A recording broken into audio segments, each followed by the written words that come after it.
नमस्कार दोस्तों, ज्योतिष और ग्रह भाई अमरेंद्र में मैं आपका फिर से स्वागत करता हूं। दोस्तों, आज मैं आपसे चर्चा करने जा रहा हूं पांचवा महापुरुष योग। 4 की मैं ऑलरेडी चर्चा कर चुका हूं आपसे। हंस योग, शश योग, रुचक योग और भद्र योग। ये जो पांचवा योग पंच महापुरुष योग की जो चर्चा करूंगा, ये योग जो निर्मित होता है ये शुक्र से होता है, जिसको हम लोग बोलते हैं मालव्य योग। तो देखिए दोस्तों, यहाँ पर चार्ट को देखिए। अगर आपकी जन्मपत्री में शुक्र यहाँ पर 7 नंबर का होकर, 2 नंबर का होकर या 12 नंबर का होकर हो तो मालव्य योग का निर्माण हो जाता है। अगर आपके जन्मपत्री में शुक्र 2 नंबर, 7 नंबर या 12 नंबर का हो तो भी मालव्य योग का निर्माण हो जाता है। यह 7वां घर हो गया। यहाँ पर भी शुक्र अगर 12 नंबर, 2 नंबर या 7 नंबर का हो तो मालव्य योग का निर्माण हो जाता है, और ये 10वां घर हो गया। यहाँ पर भी अगर आपके जन्मपत्री में मालव्य योग का निर्माण होता है, अगर शुक्र वृष राशि 2 नंबर, तुला राशि 7 नंबर और मीन राशि में उपस्थित हो तो मालव्य योग का निर्माण हो जाता है। दोस्तों, जैसा कि हम जानते हैं कि शुक्र जो ग्रह है वो कला का, संगीत का, सौंदर्य का, वैभव का, इन चीज़ों का कारक होता है। तो ये मानकर चलिए कि जिनकी भी जन्मपत्री में अगर मालव्य योग हैं तो ऐसे व्यक्ति का जो शारीरिक ढांचा होगा वो बहुत ही अट्रैक्टिव होगा। अगर लड़की की कुंडली में है तो वो लड़की सुंदरियों में भी आदित्य होगी। ऐसे जातक जो होते हैं उनके ओठ काफ़ी पतले होते हैं, एक लंबा चौड़ा शरीर होता है।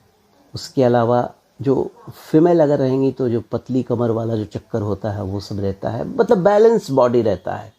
और चंद्रमा के समान एक ओज रहता है।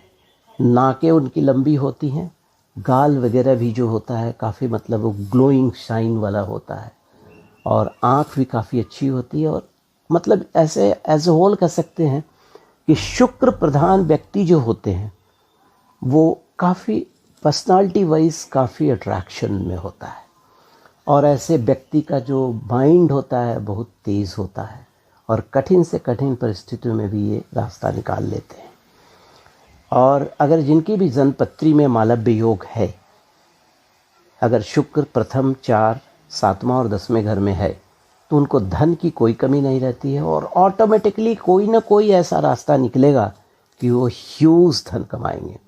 उत्तम सवारी सुख मिलता है। राजनीति में अगर चले जाएं तो ऊंचे पद को सुशोभित करते हैं। फिल्म में चले जाएं तो फिल्म में वो सबसे ऊपर स्तर पर चले जाते हैं, इसमें कोई शक नहीं। कला के क्षेत्र में फिर जो ब्यूटी पेजेंट होता है उसमें भी ये अपना भाग्य आजमा सकते हैं, और आजमाते भी हैं ये लोग। होटल, रेस्टोरेंट, वाहन का कोई भी व्यापार, उसमें ये काफ़ी राइज करते हैं, इसमें कोई शक नहीं। शिक्षा, संस्कृति और सभ्यता की दृष्टि से ऐसे लोग काफ़ी भद्र माने जाते हैं और ख्याति प्राप्त भी होते हैं। जितने भी महापुरुष हैं बहुत सारे, उनकी जन्मपत्री में ये पंच महापुरुष योग पाया गया है। हमारे आदरणीय श्री जवाहरलाल नेहरू जी की जो कुंडली थी उसमें भी जो शुक्र था ना, तुला राशि का होकर चतुर्थ घर में बैठा था, कर्क लगन की कुंडली थी। और जिन लोगों का जन्म मालव्य योग में होता है वो समझ लीजिए बाइबोन कलाकार होते हैं।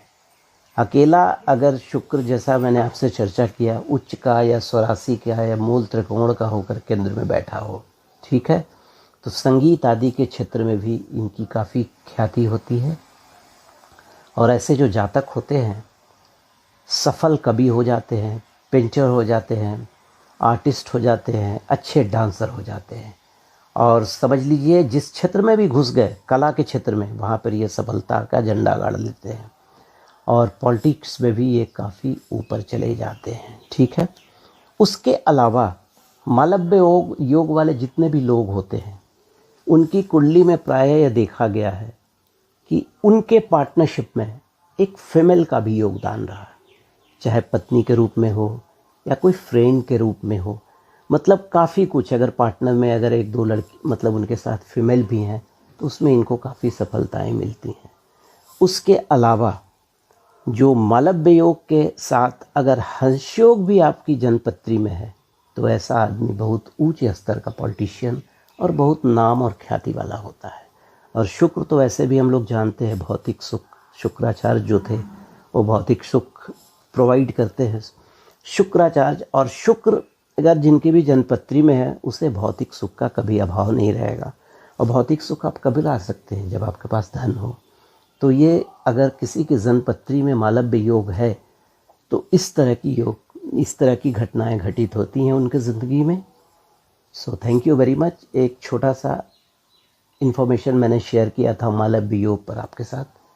और दोस्तों, अगर आपने मेरा चैनल सब्सक्राइब नहीं किया है तो मेरे चैनल को प्लीज़ सब्सक्राइब कर लेंगे। मेरे बहुत सारे वीडियोज़ हैं उस पर। चैनल का नाम है ज्योतिष और ग्रह बाई अमरेंद्र, और मेरा लिंक भी मतलब वीडियो में दिया हुआ है। आप लिंक से भी आप मेरे चैनल को फाइंड आउट कर सकते हैं और एक लाइक भी कर देंगे आप। और जो बेल आइकॉन होता है उसको ज़रूर ऑल वाले को दाब देंगे कि जो भी मेरा कोई नया वीडियो हो वो आपके सामने पहुंच जाए। So thank you very much दोस्तों, थैंक यू वेरी मच।